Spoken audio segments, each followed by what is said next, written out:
Welcome to BeFM Drama, where we turn great works of English literature into gripping radio.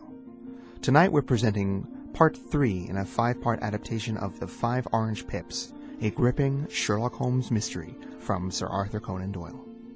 In tonight's episode, we return to the story of John Openshaw, a country squire from Sussex who has come into a vast fortune and a significant property following the mysterious deaths of both his uncle and father.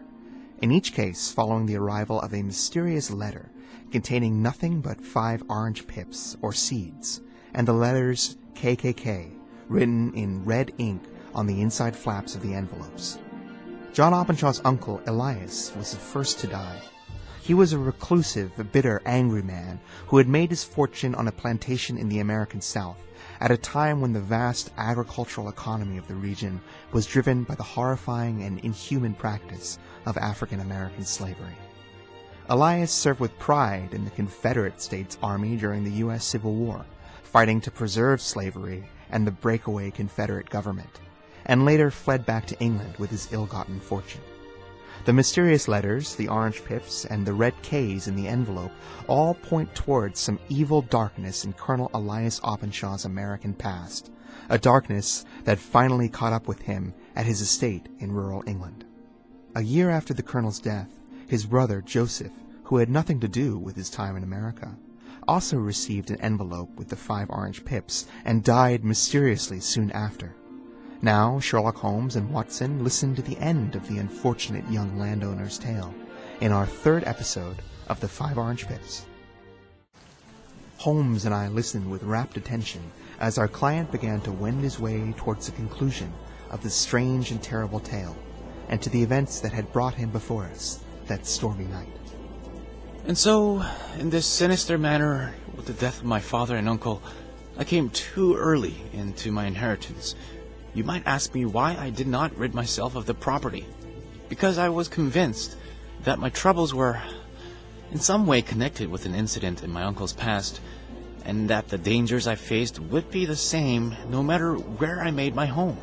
Clarify these dates for me, if you please. Accuracy in all matters is essential. It was in January 85, when my poor father met his end, and 2 years and 8 months have passed since then. During that time, I've lived happily at Horsham, and had begun to hope that this strange curse on my family had ended with the last generation. I'd started to let my guard down too soon, however. Yesterday morning, the blow fell on me in the very same way that it had fallen on my uncle and father. The young man took from his waistcoat a crumpled envelope, and, turning to the table, he shook out upon it 5 little dried orange pips. Here's the envelope. The postmark is London, Eastern Division. Within are written the same words that were written in my father's letter. First, K.K.K, and then put the papers on the sundial. What have you done about this? Nothing. Nothing? Openshaw sank his face into his hands. To tell the truth, I have felt helpless.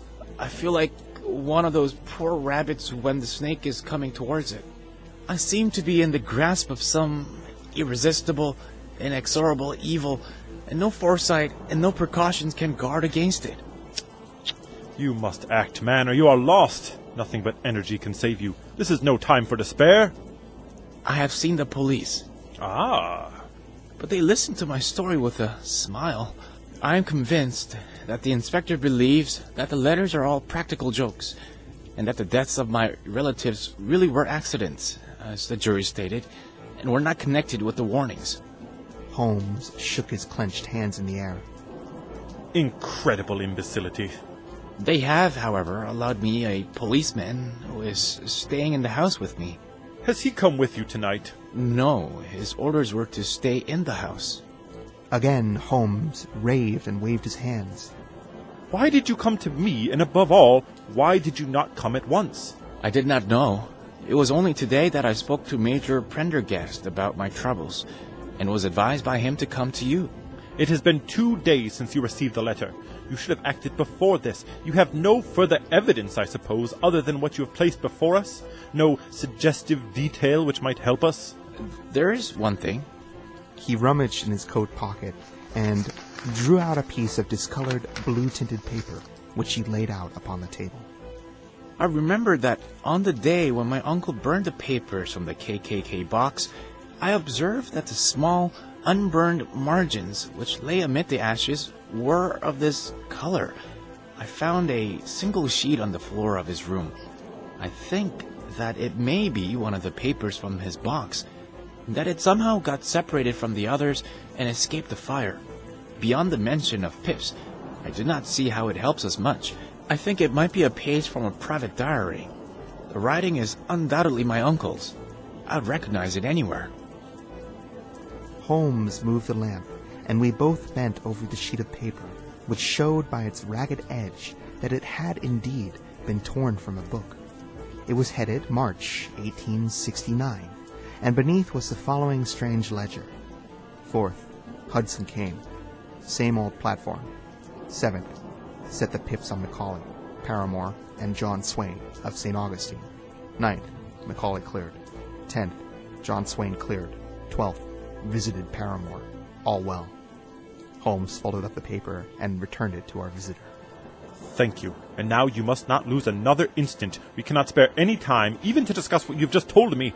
You need to get home instantly and act.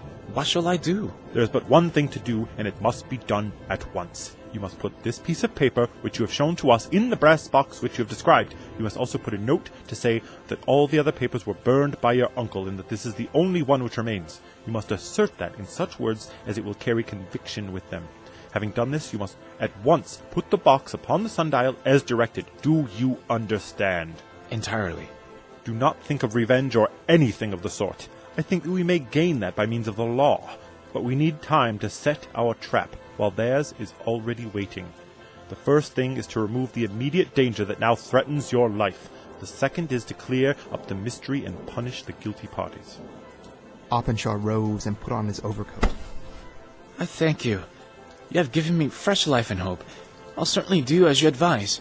Do not lose an instant, and above all, take care of yourself in the meanwhile, for I do not have any doubt that you are threatened by a very real and immediate danger. How are you getting back? By train from Waterloo. It is not yet 9. The streets will be crowded. That makes it safer. And yet you cannot be too careful. Guard yourself closely. I am armed. That is well. Tomorrow I shall set to work upon your case. I shall see you at Horsham, then? No, your secret lies in London. It is there that I shall seek it.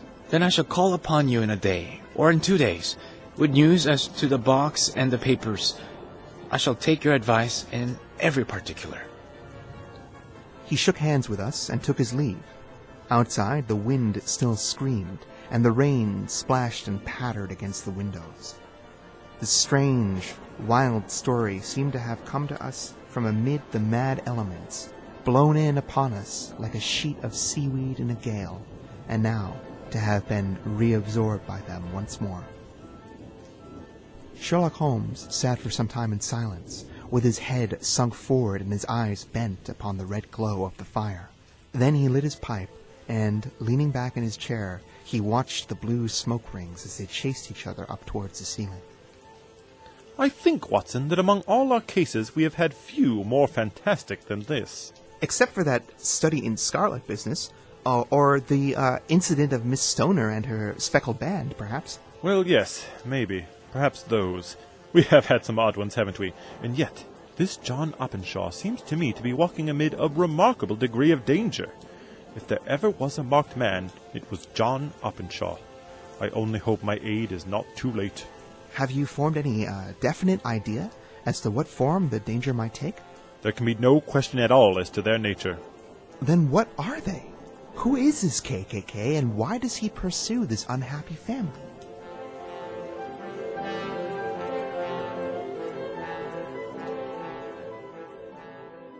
With that, we've come to the end of Part 3 in our 5-part adaptation of The 5 Orange Pips here on BeFM Drama.